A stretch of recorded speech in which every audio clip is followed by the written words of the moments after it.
Summer in the Middle Ages was a time of both challenges and opportunities for the people living during that era.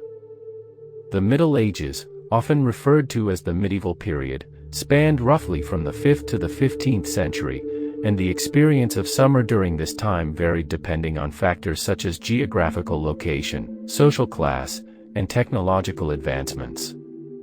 Agriculture and farming were central to the medieval way of life, and summer was a crucial period for these activities. The success of the harvest during this season determined the availability of food and resources for the rest of the year. Here's a more detailed look at agriculture and farming during the summer in the Middle Ages. Summer was a time for planting and nurturing crops. Peasants and farmers would plow their fields, sow seeds, and carefully tend to grow plants.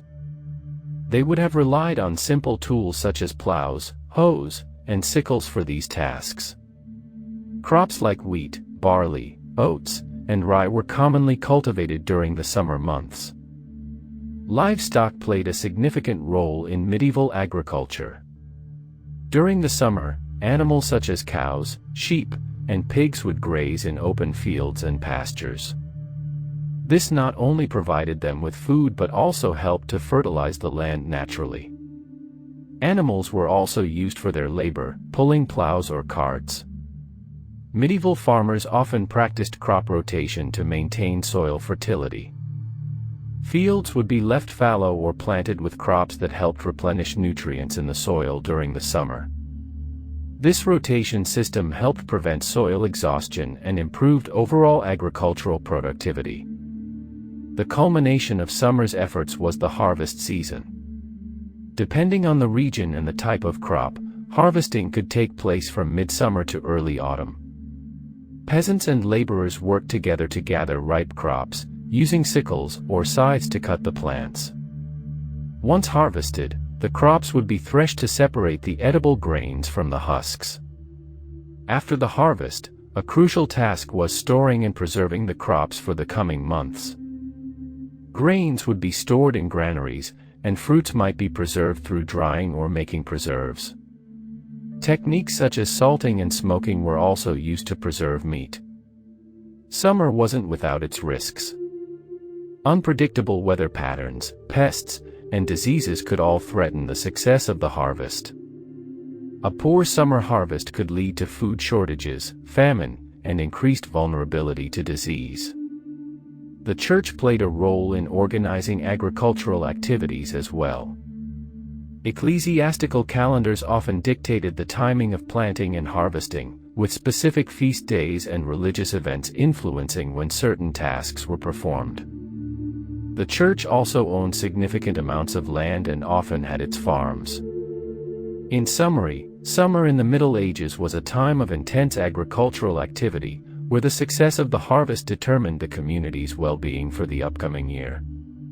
The techniques and practices used during the season laid the foundation for medieval society's survival and sustenance. The medieval warm period, also known as the medieval climate anomaly, saw warmer than average temperatures in various parts of the world. This could have led to milder and more predictable summer conditions in some regions. Agricultural productivity might have benefited from longer growing seasons and increased crop yields. Towards the later part of the Middle Ages, the climate began to shift towards colder conditions, marking the onset of the Little Ice Age. This period brought colder temperatures and more variable weather, potentially leading to shorter growing seasons and reduced agricultural output. Summers during this period might have been cooler and wetter in some regions. Medieval people would have experienced extreme weather events during the summer, including heat waves, droughts, floods, and storms. These events could have significant impacts on agricultural productivity, food availability, and overall living conditions. The variability in weather and climate during the Middle Ages meant that societies had to adapt to changing conditions. Good weather and a favorable climate could lead to bountiful harvests, economic prosperity, and population growth. On the other hand, periods of adverse weather could lead to crop failure, famine, and social unrest. It's important to note that our understanding of medieval climate is based on limited historical records, proxies like tree rings and ice cores, and climate models. These sources provide some insights into past climate conditions, but there are still uncertainties about the exact details of weather patterns during that time. In summary, summer weather during the Middle Ages was marked by a degree of variability and change. While some periods experienced warmer temperatures that benefited agriculture, other times saw colder conditions that could have posed challenges to food production and overall societal well-being. Layering was a common practice in medieval clothing. People often wore multiple layers of garments, which could be adjusted based on the temperature. During the summer, individuals might have worn lighter undergarments or tunics made from breathable fabrics like linen. In warmer weather, men might wear a tunic or shirt paired with breeches or leggings. Nobles would have more elaborate and ornate clothing, while commoners' clothing would be simpler and more practical.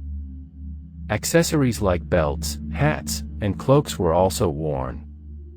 Women's clothing included dresses or gowns that could vary in style and length. Wealthy women might wear dresses made from expensive fabrics with intricate embellishments, while women of lower social classes would wear simpler versions. Head coverings and veils were common, especially for married women. Footwear during the Middle Ages ranged from simple sandals and wooden clogs to leather shoes. Peasants often went barefoot or wore crude footwear, while nobles had access to more comfortable and stylish options. Footwear would have been adjusted based on the season and the activities people were engaged in. The colors of clothing were often influenced by the availability of dyes. Some natural dyes, such as indigo, madder, and woad, were commonly used to produce a range of colors. Bright and vibrant colors were generally associated with wealth and status, as the dyes required to create them were more expensive. Sumptuary laws were regulations that dictated what types of clothing and fabrics individuals were allowed to wear based on their social class or rank. These laws were designed to reinforce social hierarchies and prevent individuals from displaying wealth beyond their station. They often prescribed specific colors, materials, and styles for different classes. Clothing during the Middle Ages was also influenced by cultural and religious norms. Clergy members and religious figures wore distinctive attire that set them apart from the laity. Festivals, ceremonies, and special events could also impact clothing choices during the summer. In summary, clothing and fashion during the Middle Ages were multifaceted, reflecting social status, practicality, and cultural norms. During the summer, people would have adjusted their clothing choices to accommodate warmer temperatures, with lighter fabrics and styles that allowed for comfort while maintaining the societal expectations of the time. Nobles and the upper class lived in castles and manor houses. These structures were designed with both defense and comfort in mind. Castles typically had thick stone walls that provided insulation from both the heat of summer and the cold of winter. Large windows with intricate designs allowed for ventilation while still maintaining security. Noble families often had access to gardens and courtyards where they could enjoy the outdoors during the summer. Peasants and commoners lived in simpler structures such as cottages or huts.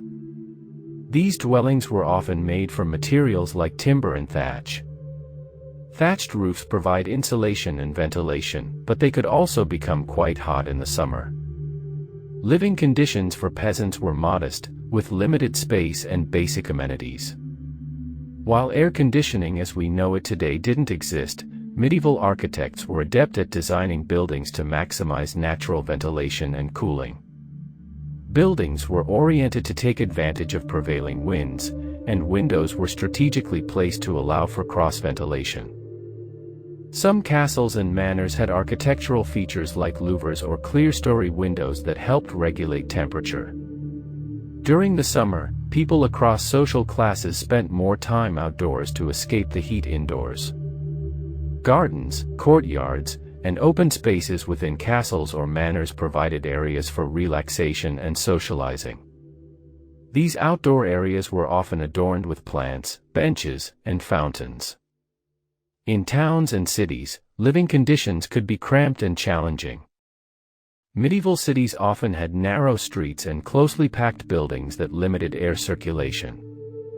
Tenement-style housing was common, with multiple families living in shared spaces. Sanitation and waste management were rudimentary, leading to poor living conditions and increased disease risk during the summer. Churches and monasteries also played a role in architecture and living conditions. Monasteries often had gardens and cloisters where monks could meditate and engage in outdoor activities. Churches and cathedrals, with their grand architecture, provided respite from the heat and were places of worship, solace, and social interaction.